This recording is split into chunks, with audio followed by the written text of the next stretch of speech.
അപ്പോൾ ഞാൻ tax അടക്കുന്ന compound വാളിൻ്റെ വിസ്തൃതി നോക്കിയിട്ട് സർവേ നമ്പർ നോക്കിയിട്ടാണോ വാസ്തുപുരുഷൻ തീരുമാനിക്കുന്നത്? അദ്ദേഹത്തെ സംബന്ധിച്ചിടത്തോളം പിന്നെ വില്ലേജിൽ പോയിട്ട് മാപ്പ് നോക്കിയിട്ടൊന്നുമല്ലല്ലോ ഇയാൾ തെക്ക് വടക്കാണോ വെച്ചത് വടക്ക് പടിഞ്ഞാറോ വെച്ചതെന്ന് പറയാൻ പറ്റുക. പണ്ട് കിണർ വേണ്ടത് ഇന്ന ഭാഗത്താണെന്ന് വിചാരിച്ചു, വടക്ക് കിഴക്കാണ് വേണ്ടത്. അവിടെയാണ് കിഴക്കെന്നുള്ള ലൈറ്റ് കിണറ്റിലേക്ക് വെള്ളത്തിലേക്ക് വീഴും. ആ കിണർ മാറിയിട്ട് ഞാൻ ബോർവെല്ല് വെക്കുമ്പോൾ അവിടെ വെക്കേണ്ട കാര്യമില്ല. കാരണം സൂര്യരശ്മി വെള്ളത്തിലടിക്കാൻ വേണ്ടിയിട്ടാണ് കിണർ അവിടെ വെക്കണം എന്ന് പറഞ്ഞത്. തെക്ക് പടിഞ്ഞാറുനിന്ന് വരുന്ന കാറ്റ് അടിച്ചാൽ മാത്രമേ അടുക്കളയിൽ എനിക്ക് വിറക് നന്നായിട്ട് പിന്നെ കത്തിയിട്ട് എനിക്ക് ഉപയോഗിക്കാൻ പറ്റുള്ളൂ അടുക്കളയിൽ. കാരണം വിറകായിരുന്നു പണ്ട് ഫ്യൂവൽ.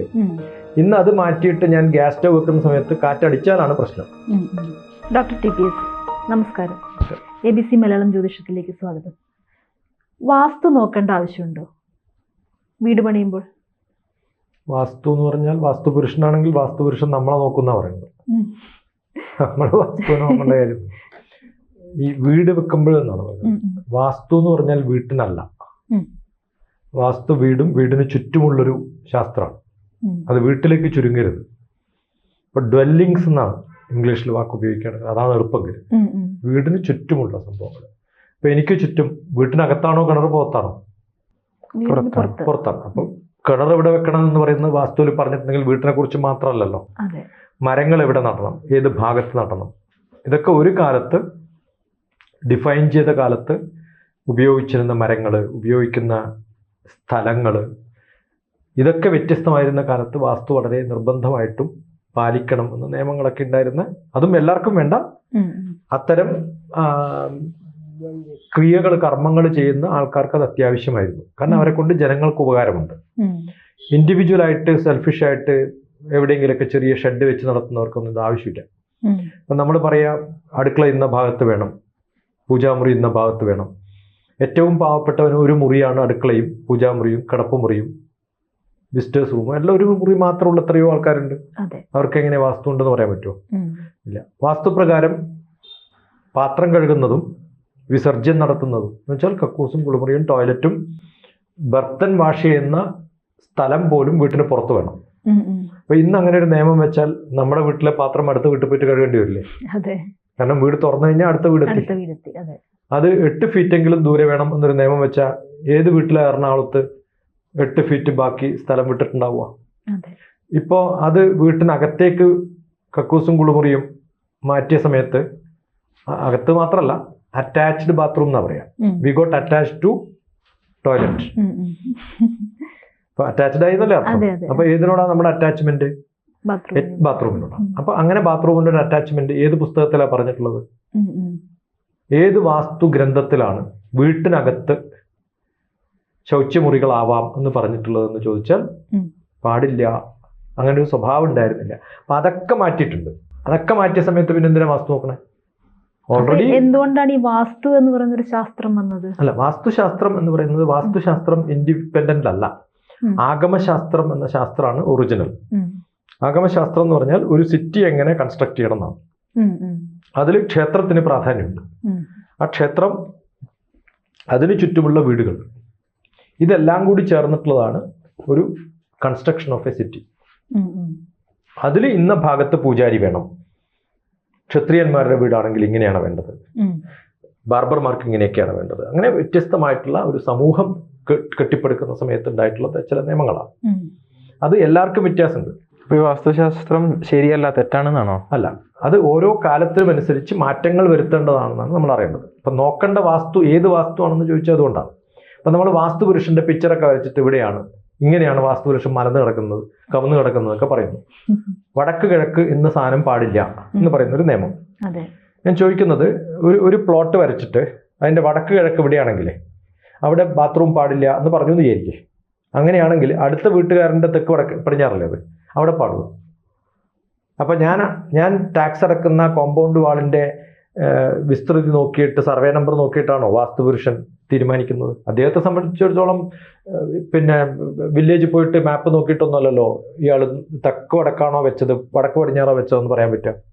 അത് ഒരു 9 ഇഞ്ച് വാളോ അല്ലെങ്കിൽ 4 ഇഞ്ച് വാളോ കോമ്പൗണ്ട് വാൾ കെട്ടിയത് കൊണ്ട് അത് ഇല്ലാണ്ടാവുമോ? അപ്പോൾ വലിയ സ്ഥലങ്ങളുള്ള സമയത്ത് അതിനിടയിൽ ഒരു ഇൻഡിപെൻഡൻ്റ് ആയിട്ടൊരു വീട് വെക്കുന്ന സമയത്ത് എനിക്ക് ചുറ്റുമുള്ള മരങ്ങൾ ഇന്നതൊക്കെ വെക്കണം, എന്ന സ്ഥലത്താവണം എൻ്റെ ഡ്രൈനേജ് പോകേണ്ടത്, അത് ബാക്കി വീട്ടുകാരനെ ഉപദ്രവിക്കാതെ ആവണം എന്നൊക്കെ ഉണ്ടായിരുന്ന ഒരു കാലമുണ്ട്. ആ കാലത്ത് ആക്സെപ്റ്റബിൾ ആയിട്ടുള്ളത് ഇന്ന് നമ്മൾ അബ്സോർബ് ചെയ്യുമ്പോൾ കുറേ മാറ്റം വരുത്തണം. അന്ന് പണ്ട് ഓടിൻ്റെ വീടായിരിക്കും. അപ്പോൾ ഏറ്റവും കൂടുതൽ കാറ്റ് വരുന്ന ഭാഗത്ത് ബലമില്ലാത്തൊരു മരം വെച്ചാൽ ഓടിൻ്റെ മുകളിൽ വീഴും. ഇന്ന് കോൺക്രീറ്റ് വീടാണ്, അത്തരം മരങ്ങൾ വെച്ചാൽ കുഴപ്പമില്ല. അപ്പോൾ അതിനനുസരിച്ച് നമുക്ക് മാറ്റങ്ങൾ വരുത്താൻ സാധിക്കണം. പണ്ട് കിണർ വേണ്ടത് ഇന്ന ഭാഗത്താണെന്ന് വിചാരിച്ചു, വടക്ക് കിഴക്കാണ് വേണ്ടത്, അവിടെയാണ് കിഴക്കെന്നുള്ള ലൈറ്റ് കിണറ്റിലേക്ക് വെള്ളത്തിലേക്ക് വീഴും. ആ കിണർ മാറിയിട്ട് ഞാൻ ബോർവെൽ വെക്കുമ്പോൾ അവിടെ വെക്കേണ്ട കാര്യമില്ല. കാരണം സൂര്യരശ്മി വെള്ളത്തിലടിക്കാൻ വേണ്ടിയിട്ടാണ് കിണർ അവിടെ വെക്കണം എന്ന് പറഞ്ഞത്. ഇപ്പം എനിക്ക് എവിടെ വേണമെങ്കിലും വെക്കാം. അതെ. അപ്പോൾ വീടിൻ്റെ അടുക്കള, അതിനൊരു സ്ഥാനം, ബാത്റൂമിനൊരു സ്ഥാനം, കിടപ്പുമുറിക്കൊരു സ്ഥാനം, വീട്ടിൽ വെക്കുന്ന ഒരു നമുക്കിഷ്ടപ്പെട്ട ഒരു പടത്തിന് പോലെ, ഒരു പിക്ചറിന് പോലെ ഒരു സ്ഥാനമുണ്ട് എന്നൊക്കെ വാസ്തുശാസ്ത്രത്തിൽ പറയുന്നുണ്ടെന്ന് പറയാറുണ്ട്. അത് പറയുന്നത് അല്പബുദ്ധിക്കാരാണ്, അല്ലെങ്കിൽ ഹ്രസ്വബുദ്ധിക്കാരാണ്, വിവരമില്ലാത്തവരാണ്. കാരണം പണ്ട് കാലത്ത് അല്ലെങ്കിൽ ഓരോ സ്ഥലത്തും ആ പണ്ട് കാലത്ത് അടുക്കള ഉണ്ടായിരുന്നതിൻ്റെ തൊട്ടടുത്താണ് കിണറ്റിൽ നിന്ന് വെള്ളം കോരാൻ പറ്റണം, എടുക്കാൻ പറ്റണം. ഇപ്പൊ അതിന്റെ ആവശ്യമില്ല. ഇപ്പൊ എല്ലാം പൈപ്പിലൂടെയാണ് വരിക. വടക്ക് ഭാഗത്ത് അടുക്കള വെച്ച് കഴിഞ്ഞാൽ തെക്ക് പടിഞ്ഞാറുന്ന് വരുന്ന കാറ്റ് അടിച്ചാൽ മാത്രമേ അടുക്കളയിലേക്ക് വിറക് നന്നായിട്ട് പിന്നെ കത്തിയിട്ട് എനിക്ക് ഉപയോഗിക്കാൻ പറ്റുള്ളൂ അടുക്കളയിൽ. കാരണം വിറകായിരുന്നു പണ്ട് ഫ്യൂവൽ. ഇന്ന് അത് മാറ്റിയിട്ട് ഞാൻ ഗ്യാസ് സ്റ്റവ് വെക്കുന്ന സമയത്ത് കാറ്റടിച്ചാലാണ് പ്രശ്നം. അപ്പോൾ അവിടുന്ന് വരുന്ന കാറ്റ് വീട്ടിനകത്ത് കയറിയാൽ വീട്ടിൽ ഫുൾ പുകയാവും. അടുക്കളയിൽ നിന്നുള്ള പുക വീട്ടിനകത്ത് കയറിയാൽ പറ്റുമോ? ഇല്ല. ഇന്ന് എനിക്ക് എക്സോസ്റ്റ് ഫാൻ വെച്ചിട്ട് അതിനെ ഏത് ഡയറക്ഷനിലേക്ക് എനിക്ക് കൊണ്ടുപോകാൻ പറ്റും? അപ്പോൾ ഓരോ കൺസ്ട്രക്ഷനും അല്ലെങ്കിൽ ഭാരതീയ പാരമ്പര്യത്തിൽ പറഞ്ഞിട്ടുള്ള എല്ലാ ശാസ്ത്രങ്ങളും സ്ഥലവും സമയവും നിബന്ധനമായി മാറ്റാൻ വേണ്ടിയിട്ടുള്ള നിയമങ്ങളാണ്. അതിന് ഒരിക്കലും സ്ഥായിയായ സ്വഭാവമില്ല. ഇതറിയാതെ പഴയ പുസ്തകങ്ങൾ അതുപോലെ നമ്മൾ കോപ്പി ചെയ്തിട്ട് ഇന്ന് ഇതാണ് എന്ന് പറയുമ്പോൾ ലോജിക്കലി ആലോചിക്കാത്തതാണ്. അപ്പോൾ എപ്പോഴും യുക്തിയുക്തമുപാദേയം വചനം ബാലകാതപി അന്യത്രണമവത്യാജ്യം അപ്യുക്തം ബ്രഹ്മകാതപി എന്നാണ്. യുക്തിയുക്തം ഉപാദേയം, യുക്തി ഉപയോഗിച്ചിട്ട് ഓരോ കാര്യങ്ങളെയും അനലൈസ് ചെയ്തിട്ട് വേണ്ടതുപോലെ നിശ്ചയിക്കാനുള്ള കഴിവ്, അത് ഉപയോഗിക്കേണ്ടിടത്തൊക്കെ ഉപയോഗിക്കുന്നതാണ് ശാസ്ത്രം. അതല്ലാതെ ബ്രഹ്മാവ് എന്ന് പറഞ്ഞാലും ഏറ്റവും വലിയ ഭഗവാൻ ബ്രഹ്മാവാണെങ്കിൽ, ക്രിയേറ്റിവിറ്റിയുടെ ആള് അദ്ദേഹമാണെങ്കിൽ, അദ്ദേഹം വന്നിട്ടൊരു കാര്യം പറഞ്ഞാൽ പോലും എന്തുകൊണ്ടാണ് ഇത് പറയുന്നത് എന്ന് പറയണം. ഇപ്പൊ സാധാരണഗതിയിൽ വാസ്തു ഇപ്പൊ കിഴക്ക് പടിഞ്ഞാറ് തെക്ക് വടക്ക് എന്നൊക്കെ പറഞ്ഞല്ലോ, എത്ര കിഴക്കുണ്ടെന്നറിയോ? എന്റെ അറിവിൽ ഒരു കിഴക്കേ ഉള്ളൂ. തെറ്റാ. എത്ര വടക്കുണ്ടെന്നറിയോ? ഇല്ല. കിഴക്ക് എന്ന് പറയുന്നത് വടക്കും കിഴക്കും ഒക്കെ പറയുന്നത് ദിശകൾ നോക്കിയിട്ടാണ്. സൂര്യൻ ഉദിക്കുന്നത് നോക്കിയിട്ടാണ് നമ്മൾ കിഴക്ക് പറയാ. ഭൂമി 23.5 ഡിഗ്രി അച്ചുതണ്ടിൽ ചെരിഞ്ഞു കിടക്കുന്നത് കൊണ്ട് സൗത്തിൽ നിന്നും നോർത്തിലേക്ക് മാർച്ച് മുതൽ സെപ്റ്റംബർ വരെ അങ്ങോട്ടും ഇങ്ങോട്ടും മൂവ് ചെയ്യും. അപ്പൊ എൻ്റെ വീട് കിഴക്ക് നോക്കിയിട്ടാണെന്ന് പറഞ്ഞ അർത്ഥം, ഞാനത് വലിയൊരു റോളറിൽ വെച്ചിട്ട് ഓരോ ദിവസവും സൂര്യനനുസരിച്ച് കറക്കി കറക്കി കറക്കി കൊണ്ടുപോയാൽ യഥാർത്ഥ കിഴക്കോട്ട് നോക്കുന്ന വീടാവുള്ളൂ. അങ്ങനെ ആരെങ്കിലും ചെയ്തിട്ട് കണ്ടിട്ടുണ്ടോ? ഇല്ല. അപ്പൊ കിഴക്കല്ല, 47 ഡിഗ്രി തിരിഞ്ഞു കിടക്കുന്ന അതിനിടയിൽ എവിടെയോ ആണ് കിഴക്ക്. ഓരോ ദിവസവും മാറിക്കൊണ്ടിരിക്കുന്നതാണ്.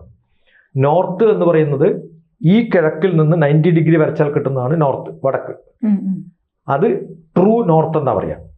അത് ഈ 47 ഡിഗ്രി മാറുന്നത് പോലെ നോർത്തും 47 ഡിഗ്രി മാറും. കാരണം 90 ഡിഗ്രി മാറുമ്പോൾ അതനുസരിച്ച് മാറണം.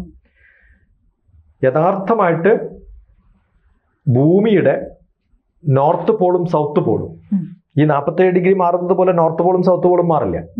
ആ മാഗ്നറ്റിക് നോർത്ത് എന്ന് പറയുന്നത് വേറൊരു നോർത്ത് ഉണ്ട്. ഇപ്പൊ ട്രൂ നോർത്ത് പറഞ്ഞു, ഈസ്റ്റ് നോക്കിയിട്ട് വരക്കുന്നതിനാണ് ട്രൂ നോർത്ത്. മാഗ്നറ്റ് വെച്ച് വരക്കുന്നതിനാണ് മാഗ്നറ്റിക് നോർത്ത്. അതുപോലും കുറേ വർഷങ്ങൾ കഴിയുമ്പോൾ ചെരിഞ്ഞ് ചെരിഞ്ഞ് മാറി മാറി വന്ന് 200 മില്യൺ ഇയേഴ്സിൽ സൗത്ത് പോള് നോർത്ത് പോളും നോർത്ത് പോള് സൗത്ത് പോളും ആവും. അപ്പൊ എങ്ങനെ മാറേണ്ടത് നമുക്കറിയാം. വലിയ മാറ്റമൊന്നും ഉണ്ടാവില്ല. കഴിഞ്ഞ ഒരു 60 കൊല്ലം കൊണ്ട് 8 ഡിഗ്രി ഫ്ലക്ച്വേഷൻസ് ഉണ്ടായിട്ടുണ്ട്. ഇത് പഠിക്കുന്ന സബ്ജക്ട് ജിയോഡസി. ആ ജിയോഡസി ഉപയോഗിച്ചിട്ടാണ് നമ്മൾ മാപ്പിംഗ് ഒക്കെ, സാറ്റലൈറ്റ് മാപ്പിംഗ് ഒക്കെ ചെയ്യുന്നത്. അതുകൊണ്ട് അതോറിറ്റേറ്റീവ് ആയിട്ടുള്ള സയൻസാണ് പറയുന്നത്. ഇനി ഇത് കഴിഞ്ഞിട്ടുള്ള നോർത്താണ്. ഇതൊന്നും ബാധകമല്ല. മാഗ്നറ്റ് വെച്ചിട്ടോ നോർത്തും സൗത്തും നോക്കിയിട്ടോ എയർക്രാഫ്റ്റിനും പറക്കാൻ പറ്റില്ല, കാരണം ഭൂമിയുടെ പുറത്താണ്. കടലിൽ പോകുന്ന ഷിപ്പിനും പറ്റില്ല. അതുകൊണ്ട് ഷിപ്പും എയർക്രാഫ്റ്റും ഉപയോഗിക്കുന്ന നോർത്തുകൾ ഗ്രിഡ് നോർത്താണ്, സ്റ്റാറുകളെ നോക്കിയിട്ടാണ്. നമുക്ക് ഉള്ള നക്ഷത്രങ്ങളും ഗ്രഹങ്ങളെയും നോക്കിയിട്ട് ഭൂമിയിൽ ഏത് ഭാഗത്താണ് നമ്മൾ പോകുന്നത് എന്ന് പറയുന്ന ഡയറക്ഷൻസ് സെറ്റ് ചെയ്യാൻ പറ്റുന്ന അസ്ട്രോണമി ബന്ധപ്പെട്ടിട്ടുള്ള ഒരു നോർത്ത് ഉണ്ട്. അത് ഭൂമിക്ക് പുറത്താണ്. അപ്പൊ ഞാൻ നോക്കേണ്ടത് ഇത് ഏത് നോർത്താണ്, ഇത് ഏത് വാസ്തുക്കാരൻ. ഇതൊക്കെ കണ്ടുപിടിക്കുന്ന സമയത്ത് ഒരുപക്ഷെ ഈ ഇത്ര ഡിഗ്രി ചെരിഞ്ഞതാണ്, ഇതിനെപ്പറ്റി ഒരു അറിവുണ്ടായിരുന്നില്ല? നല്ല അറിവുണ്ടായിരുന്നു. അതൊക്കെ വളരെ കൃത്യമായിട്ട് ശംഖുസ്ഥാപനം എന്ന് പറഞ്ഞൊരു പരിപാടിയാണ് വീടുണ്ടാക്കുമ്പോൾ ആദ്യം ഉണ്ടാക്കേണ്ടത്.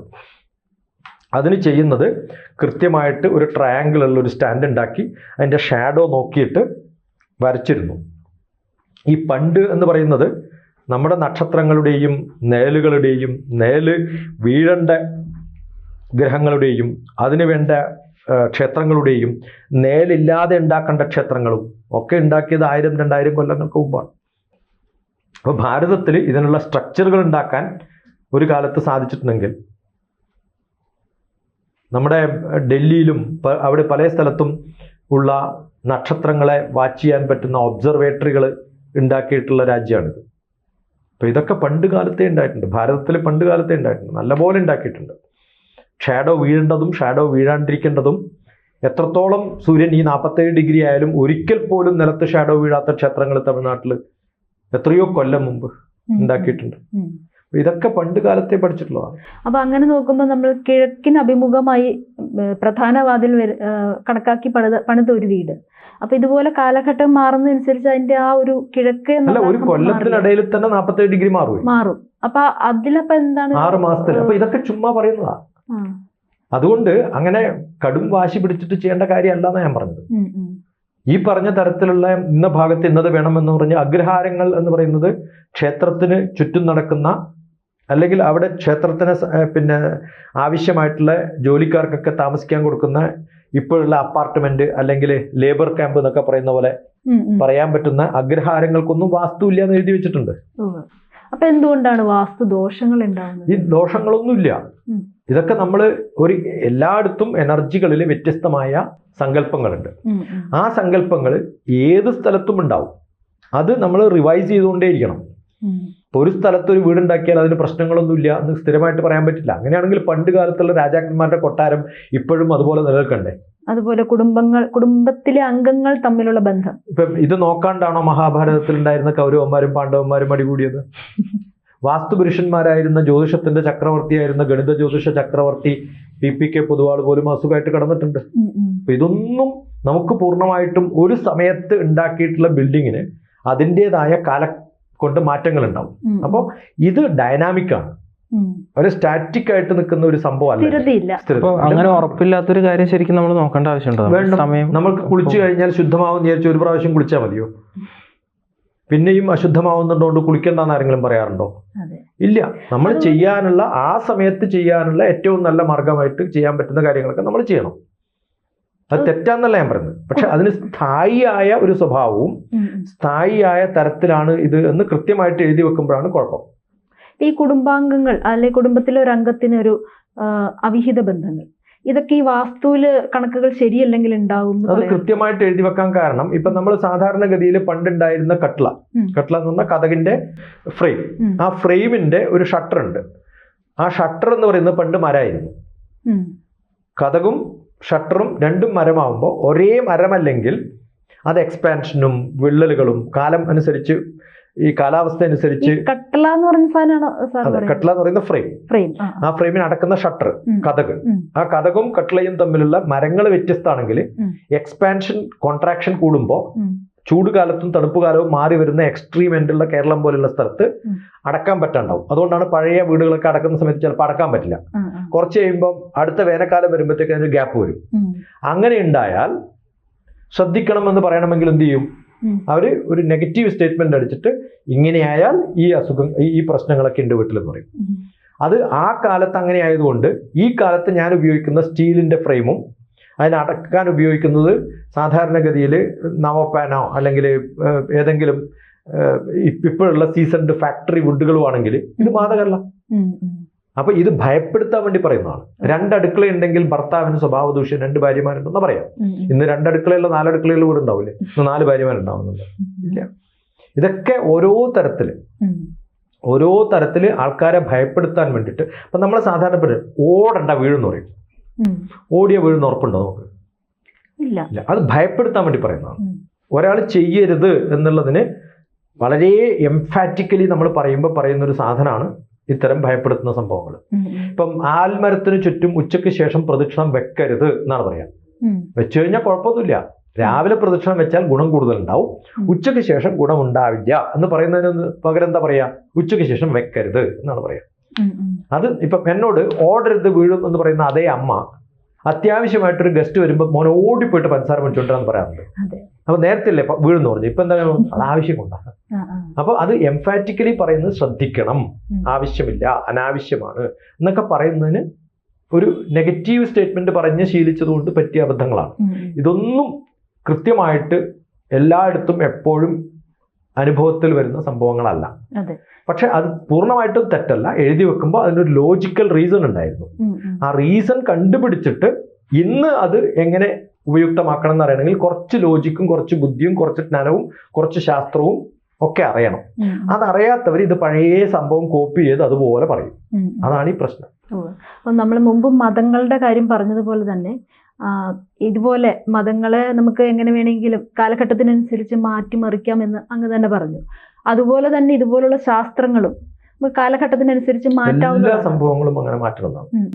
അതുകൊണ്ടാണ് നമ്മൾ രാമായണ കാലത്ത് പറഞ്ഞ രാമന്റെ കഥ മാറ്റിയിട്ട് ധർമ്മപുത്രരായിരുന്ന അടുത്ത യുഗത്തില് കൃഷ്ണന്റെ കൂടെ പറയുന്ന സമയത്ത് ഏറ്റവും നല്ല സത്യത്തിന്റെ ധർമ്മത്തിന്റെ ഉപജ്ഞാതാവെന്ന് നമുക്ക് വിളിക്കാൻ പറ്റുന്ന രാമന്റെ അടുത്ത അവതാരമാണ് കൃഷ്ണൻ എന്ന് പറഞ്ഞിട്ട് അത്രയും ധർമ്മിഷ്ഠനൊന്നും ആയിരുന്നില്ല, അത്യാവശ്യത്തിന് പൊളിയൊക്കെ പറഞ്ഞാലും കുഴപ്പമൊന്നുമില്ല എന്ന് പറഞ്ഞിട്ട് പ്രൂവ് ചെയ്തിട്ടുണ്ടല്ലോ.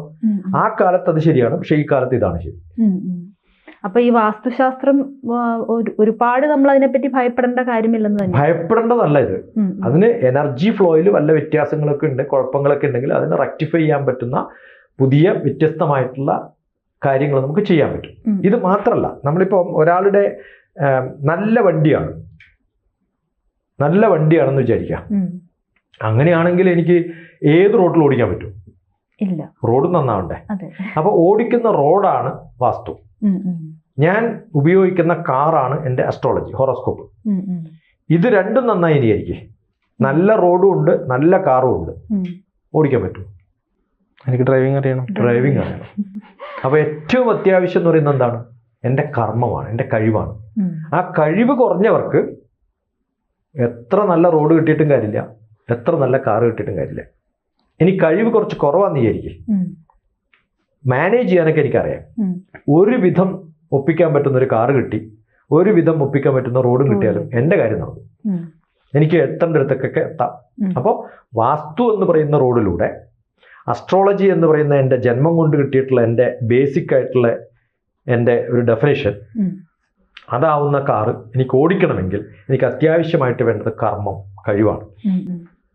ഏറ്റവും അത്യാവശ്യമായിട്ട് കലവും ഏത് കലികാലത്തിലും ഏറ്റവും അത്യാവശ്യമായിട്ട് വേണ്ടതെന്ന് വെച്ചാൽ വാസ്തുവല്ല, ഹോറോസ്കോപ്പ് അല്ല, അവനവൻ്റെ കഴിവുകളാണ്. ആ കഴിവ് നന്നായിട്ട് ഉണ്ടാക്കാൻ പറ്റുകയാണെങ്കിൽ ഏറ്റവും മോശം സ്ഥലത്ത് ഏറ്റവും മോശം കാറ് കൊടുത്താലും ഓടിക്കാനുള്ള കഴിവ് പോലെ മാനേജ് ചെയ്ത് കൊണ്ടുപോകാൻ പറ്റും. അതാണ് അത്യാവശ്യം. അല്ലാണ്ട് എയർപോർട്ടിൽ പോലെയുള്ള അല്ലെങ്കിൽ റൺവേ പോലെയുള്ള റോഡ്, ഹൈലി ഓട്ടോമാറ്റിക് ആയിട്ടുള്ള കാറ്, പക്ഷെ ഓടിക്കാൻ അറിയില്ലെങ്കിൽ സ്റ്റാർട്ട് ആവുക പോലും ഇല്ല. അതെ, നന്ദി സർ. ജ്യോതിഷമോ വാസ്തുവോ നിങ്ങൾക്ക് ആവശ്യമുണ്ടോ? താഴെ കാണുന്ന നമ്പറിൽ വാട്സപ്പ് ചെയ്യൂ. നിങ്ങൾ ചെയ്യേണ്ടത് ഇത്രമാത്രം: താഴെ കാണുന്ന നമ്പർ നിങ്ങളുടെ മൊബൈലിൽ സേവ് ചെയ്യൂ. അതിനുശേഷം ഞങ്ങളുടെ നമ്പറിലേക്ക് വാട്സപ്പിലേക്ക് ഹായ് അയക്കൂ. ജ്യോതിഷ സംബന്ധമായ എല്ലാ ആവശ്യങ്ങൾക്കും ABC മലയാളം നിങ്ങളോടൊപ്പമുണ്ട്. സമ്പൂർണ്ണ ജാതകം, സാധാരണ ജാതകമല്ല, സമ്പൂർണ്ണ ജാതകം. 75 പേജുകളടങ്ങിയ സമ്പൂർണ്ണ ജാതകം 250 രൂപയ്ക്ക് നിങ്ങളുടെ കൈകളിലേക്ക്. അതിനായി നിങ്ങൾ ചെയ്യേണ്ടത് ഇത്രമാത്രം: താഴെ കാണുന്ന നമ്പറിൽ ബന്ധപ്പെടുക. ജ്യോതിഷവുമായി ബന്ധപ്പെട്ട എല്ലാ വിശേഷങ്ങളും നിങ്ങളിലേക്കെത്താൻ ABC ജ്യോതിഷം സബ്സ്ക്രൈബ് ചെയ്യുക.